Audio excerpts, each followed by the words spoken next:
વિદ્યાર્થી મિત્રો, મારી યુટ્યુબ ચેનલ પર તમારું હાર્દિક સ્વાગત છે. આજે આપણે ધોરણ 12ની અંદર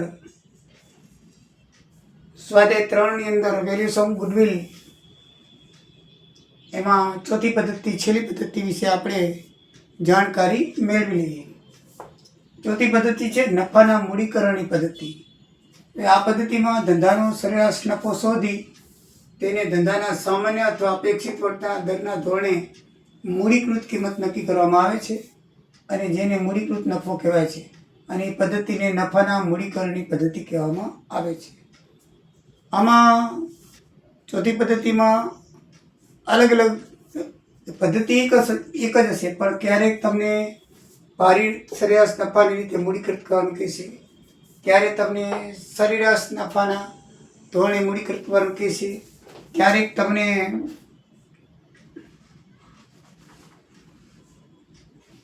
વધારે અધિક નફાની રીતે મૂડીકૃત કરવાનું કહેશે, પછી ક્યારેક તમને ભારિત સરેરાશ નફાનું કહેવામાં આવશે. એટલે 3 પ્રકારની અલગ સૂચના તમારે નફાના મૂડીકરણની પદ્ધતિ અંદર બરાબર વાંચી લેવાની, થોડીક ધ્યાનથી વાંચી લેવાની, કારણ કે એમાં કયા નફાને આધારે મૂડીકૃત કરવાનું છે ખાસ જોવાનું. આ છે ઉદાહરણ નંબર 7. એમાં ભારિત સરેરાશ નફાના ધોરણે મૂડીકૃત કરવાનું કીધું છે, જ્યારે સ્વાધ્યાયનો દાખલો નંબર 11 છે એમાં સરેરાશ નફાના ધોરણે મૂડીકૃત કરવાનું કીધું છે. બંને પદ્ધતિ એક જ છે, પણ દાખલામાં કયો નફો લેવાનો છે એ બરાબર જોઈ લેવાનું. તો મૂડીકૃત નફો તો આમ સરેરાશ નફો ભાગ્યા અપેક્ષિત વળતરનો દર ગુણ્યા 100 થાય, અથવા તો સરેરાશ નફો અપેક્ષિત વળતરના ટકા 12 હોય તો 12%, 13 હોય તો 13%, એ પ્રમાણે બે સૂત્ર એક જ છે. અહીંયા 100 ન કરવા હોય તો એ ટકા લઈ લેવાના, કોઈ ફરક પડતો નથી. તમે આ લ્યો તો ભલે ને આ લ્યો તો ભલે, અહીંયા 100 કરવાના નથી. અહીંયા દાખલા તરીકે 12% આપ્યા હોય તો અહીંયા ખાલી 12 લખવાના છે, અહીંયા 100 લખવાના છે. અને તમને આ સૂત્ર વાપરવાનું હોય તો અહીં 12% લખવાનું, 12%, 100 નહીં કરવાના. બંનેનો મતલબ એ થાય છે 12% એટલે ઉઠી જાય 100/12, એટલે આ 100 ઉપર આવી જાય છેદમાં 12, એટલે આ બંને સૂત્ર એક જ છે.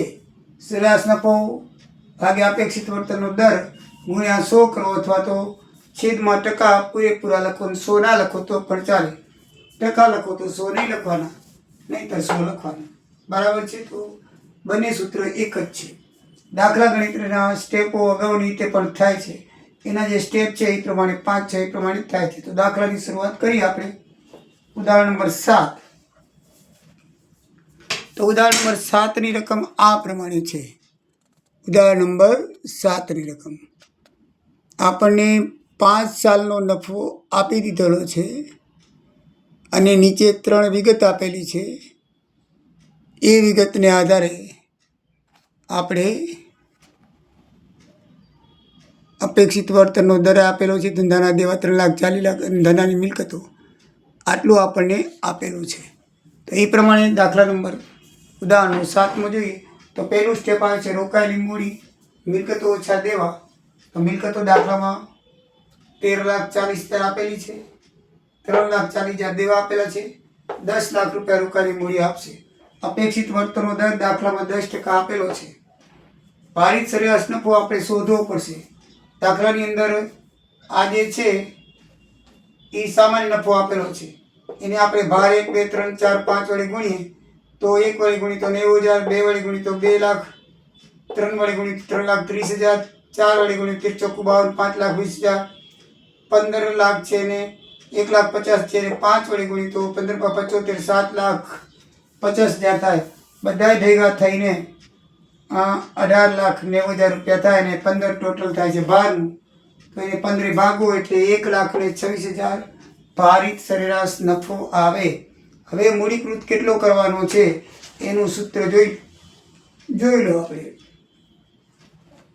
આપણે ટકાવાળું નહીં લઈએ, ખાલી 10% અહીંયા લખી 10 લખીને ટકા 100 ગુણી નાખીએ. સરેરાશ નફો 1,26,000 ગુણ્યા છેદમાં 10 અને ગુણ્યા 100 એટલે 12,60,000 આવે. તો 12,60,000 છે એ મૂડીકૃત નફો થાય. હવે એના ઉપરથી પાઘડી શોધવી હોય તો મૂડીકૃત નફામાંથી રોકાયેલી મૂડી બાદ કરી દેવાની. આ પહેલું સ્ટેપ બાદ કરી દેવાનું.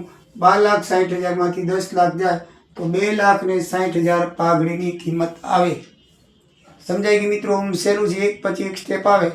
હવે દાખલા નંબર 11 ગણીએ તો એ સ્વાધ્યાયનો દાખલો છે અને સ્વાધ્યાયના દાખલાની અંદર તમે જોશો તો એની રકમ આ મુજબ છે.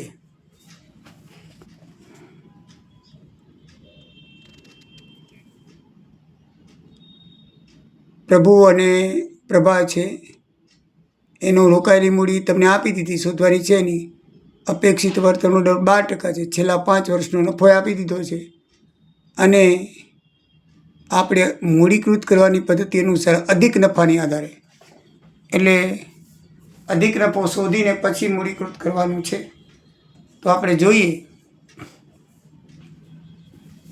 રોકાયેલી મૂડી 9 લાખ દાખલામાં આપી દીધેલી છે. અપેક્ષિતનો વર્ગ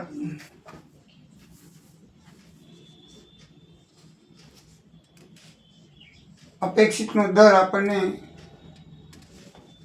12% આપેલો છે.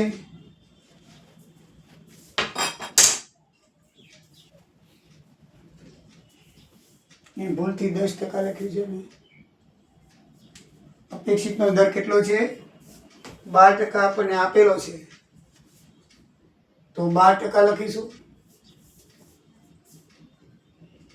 અપેક્ષિત નફો કેવી રીતે આવે કે રોકાયેલી મૂડી ગુણ્યા અપેક્ષિત વળતર દર. તો રોકાયેલી મૂડી 9 લાખ ગુણ્યા 12% વળતરનો દર એટલે 1,08,000 રૂપિયા અપેક્ષિત નફો આવે. સરેરાશ નફો તો દાખલાની અંદર જે વર્ષો આપેલા છે એનું ટોટલ કરી નાખીએ તો 7 લાખ આવે છે અને એને વર્ષોએ ભાગશું. આમાં ભારિત નથી લેવાનું, સરેરાશ નફો શોધવાનું છે કારણ કે આપણે અધિક નફાની દ્રષ્ટિએ ગણવાનું છે એટલે એમાં સરેરાશ નફાની જરૂર પડે. તો સરેરાશ નફો છે એને વર્ષે ભાગશું તો 7 લાખને 5 વર્ષે ભાગી તો 1,40,000 રૂપિયા આવે. સરેરાશ નફો કેટલો આવે? 1,40,000 રૂપિયા. કેવી રીતે આવ્યો? ટોટલ વર્ષના નફાને ટોટલ સંખ્યા વર્ષની ભાગ્યા 5. 7 લાખ ભાગ્યા 5 તો 14,50 એટલે 1,40,000 રૂપિયા થાય. હવે આપણે અધિક નફો શોધવો હોય તો સરેરાશ નફામાંથી અપેક્ષિત નફો બાદ કરશું. આપણે શોધ્યો સરેરાશ નફો આવ્યો, અધિક નફો આવ્યો. સરેરાશ નફો 1,40,000, એમાંથી અધિક નફો 1,08,000 એટલે 32,000 આવ્યો. તો 32,000 રૂપિયા છે એ અધિક નફો આવશે અને અધિક નફાને ધોરણે આપણે પાઘડીની કિંમત શોધવાની છે. તો પાઘડીની કિંમત બરાબર અધિક નફો ભાગ્યા અપેક્ષિત વળતરનો દર. તો અધિક નફો છે 32,000 અને અધિક નફાનો વળતરનો દર છે અપેક્ષિત વળતરનો દર 12%. તો 2,66,667 રૂપિયા પાઘડીની કિંમત આવશે. તો મિત્રો આમાં એક જ વસ્તુ ધ્યાનમાં રાખવાની છે કે મૂડીકૃત જે તમારે કરવાનો છે નફો એ કયા નફાને આધારે, અધિક નફાના આધારે કરવાનો છે કે ભારિત સરેરાશ નફાના આધારે કરવાનો છે કે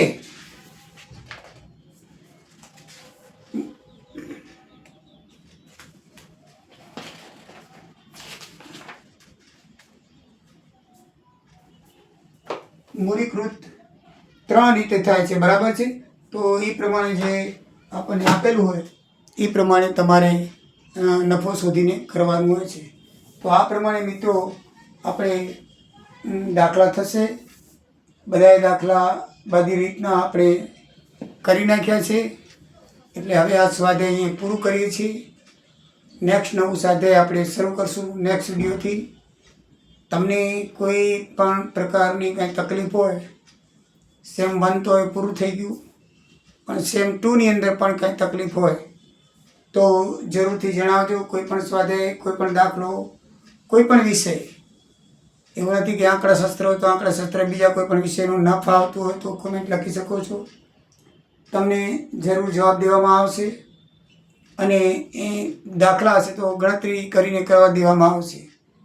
બરાબર છે? આગળ FISIT હોય તો ઘણા બધા એકાઉન્ટ આવે છે, ટેક્સેશન આવે છે.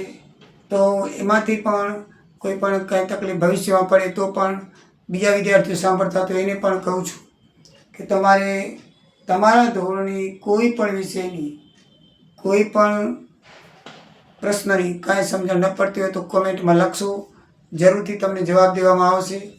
દાખલા સ્વાધ્યાયના કોઈ પણ સ્વાધ્યાયના એકાઉન્ટ હોય, આંકડાશાસ્ત્ર હોય, ટેક્સેશન હોય, કોઈ પણ વિષય હોય, એકાઉન્ટ હોય, એના ના આવડતા હોય તો કોમેન્ટ કરી કયો દાખલો સ્વાધ્યાયનો છે કે ઉદાહરણનો સમજણ નથી પડતી તે છે તો એ જરૂરથી જણાવશો તો તમને જરૂરથી દાખલો ગણીને મોકલી દેવામાં આવશે અને પ્રશ્ન હશે તો સમજાવવામાં આવશે. તો મિત્રો, તમને કોઈ પણ જાતની તકલીફ હોય તો જરૂરથી કોમેન્ટમાં લખશો. જય સિયારામ, જય દ્વારિકાધીશ.